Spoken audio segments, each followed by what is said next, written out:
पश्चिम बंगाल के मुख्यमंत्री ममता बनर्जी का एक बार फिर नया अंदाज देखने को मिला है।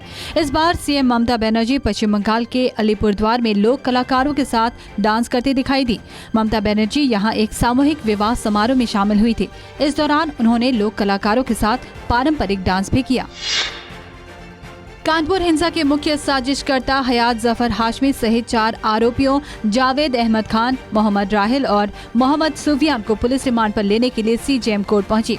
इस दौरान दोनों पक्षों के वकीलों ने 14 दिन की पुलिस रिमांड पर बहस की। वहीं कोर्ट की कार्रवाई शुरू होने से पहले ही बाहर काफी हलचल देखी गई। बीते 3 साल में कानपुर 2 दंगों की मार झेल चुका है। दोनों ही दंगे यतीमखाना मस्जिद में जुमे की नमाज के बाद भड़के थे। ऐसा दोबारा न हो, इसके लिए कानपुर को हाई अलर्ट पर रखा गया है। आने वाली जुमे की नमाज को देखते हुए कानपुर की सुरक्षा का फुल प्रूफ खाका प्रशासन और पुलिस तैयार कर रही है। जब तक स्थितियां नॉर्मल नहीं हो जाती, तब तक हर जुमे का पुलिस प्रशासन की कड़ी सुरक्षा व्यवस्था रहेगी।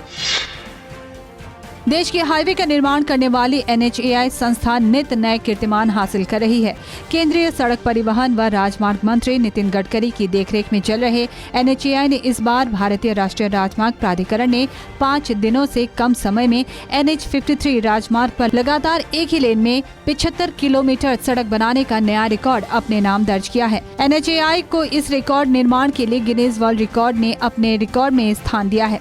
NHAI को यह रिकॉर्ड महाराष्ट्र के अकोला से अमरावती के बीच चल रहे निर्माण कार्य के लिए मिला है।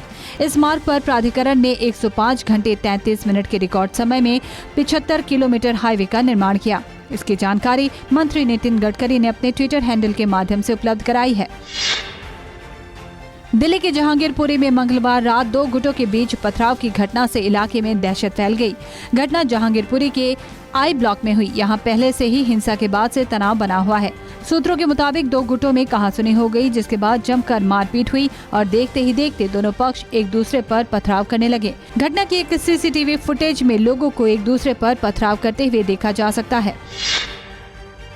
पिछले कुछ समय से पूर्व मुख्यमंत्री उमा भारती लगातार मध्य प्रदेश में शराबबंदी की बात कह रही हैं। अपने बयानों को लेकर चर्चा में रहने वाली पूर्व मुख्यमंत्री उमा भारती ने एक बार फिर शराबबंदी को लेकर मोर्चा खोला है। शराबबंदी को लेकर उमा भारती के तेवर फिर सख्त हो गए हैं। मंगलवार शाम को उमा भारती ने भोपाल के आशिमा मॉल के सामने स्थित शराब दुकान के अहाते के सामने चौपाल लगाई। इस दौरान पूर्व सीएम ने कहा कि शराब और शराबियों की संख्या लगातार बढ़ती जा रही है। समस्या वैसी की वैसी ही है। केरल गोल्ड स्मगलिंग केस की मुख्य आरोपी स्वप्ना सुरेश ने बुधवार को कहा कि उन्होंने मुख्यमंत्री P. विजयन, उनके परिवार व कुछ अधिकारियों के खिलाफ आरोप सिर्फ व्यक्तिगत या राजनीतिक कारणों से नहीं लगाए हैं। उन्होंने कहा कि उनकी और उनके परिवार की जान को खतरा है। अगर आगे कुछ हो जाता है तो शायद वे इस बारे में बोलने की हिम्मत न जुटा पाती। इसीलिए सुरक्षित रहने के लिए उन्होंने तथ्यों के साथ साथ सभी बयान अदालत के समक्ष पेश किए। उन्होंने कहा कि अभी उनके पास बताने के लिए बहुत कुछ है। बिहार के पूर्व मुख्यमंत्री राजद सुप्रीमो लालू प्रसाद यादव को आज आदर्श चुनाव आचार संहिता उल्लंघन के मामले में 1.5 महीने की जेल और 6,000 रुपए जुर्माना की सजा सुनाई गई।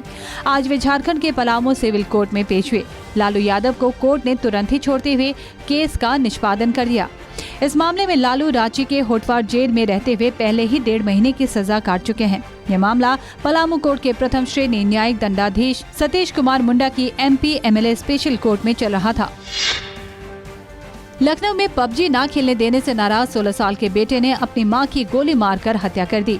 इसके बाद मां के शव के साथ 3 दिन घर में भी रहा। 10 साल की बहन को भी उसने धमकाकर घर से बाहर जाने से रोके रखा। शव सड़ने से बदबू फैली तो उसने सेना में अधिकारी पिता को खुद फोन करके बताया कि मां की हत्या कर दी है। पिता की जानकारी पर मंगलवार रात पुलिस ने शव को घर से बाहर निकाला। बेटे ने मंगलवार रात अपने पिता नवीन को वीडियो कॉल करके बताया कि उसने उसकी मां की हत्या कर दी है। तुरंत नवीन ने एक रिश्तेदार को फोन कर अपने घर भेजा। वहीं पुलिस पहुंची तो घर के अंदर के हालात देखकर दंग रह गई। दिल्ली के स्वास्थ्य मंत्री सत्येंद्र जैन के सहयोगी के घर पर ईडी ने छापेमारी की है। छापेमारी में 2.82 करोड़ रुपए नकद और 133 सोने के सिक्के बरामद हुए हैं। इनका वजन 1.80 किलोग्राम है। ईडी ने सत्येंद्र जैन और उनके सहयोगी के दिल्ली गुरुग्राम में बने 7 ठिकानों पर 6 जून को छापा मारा था। जैन 9 जून तक ईडी की हिरासत में हैं। दिल्ली के हेल्थ मिनिस्टर सत्येंद्र जैन को ईडी ने मनी लॉन्ड्रिंग मामले में गिरफ्तार किया है। आय से अधिक संपत्ति और मनी लॉन्ड्रिंग मामले में जैन, उनकी पत्नी पूनम और अन्य पर मामला दर्ज किया गया है।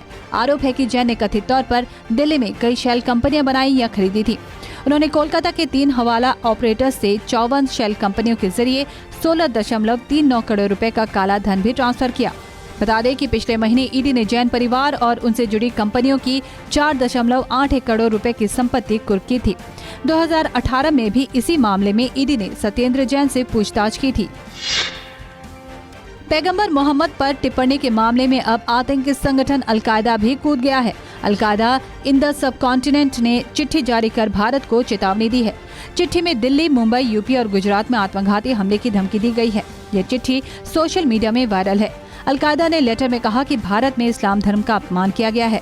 उनके बयानों में दुनिया भर के मुसलमानों की भावनाओं को ठेस पहुंची है। अलकायदा ने आगे कहा कि वे पैगंबर के अपमान का बदला लेंगे।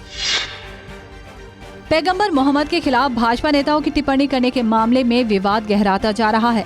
अंतर्राष्ट्रीय स्तर पर ये मुद्दा गर्मा गया है। नूपुर शर्मा और नवीन कुमार जिंदल की कथित गैर जिम्मेदार टिप्पणियों ने जहां देश विरोधी तत्वों को बोलने का मौका दे दिया है, वहीं भारत के लिए कूटनीतिक मुश्किलें भी खड़ी हो गई हैं।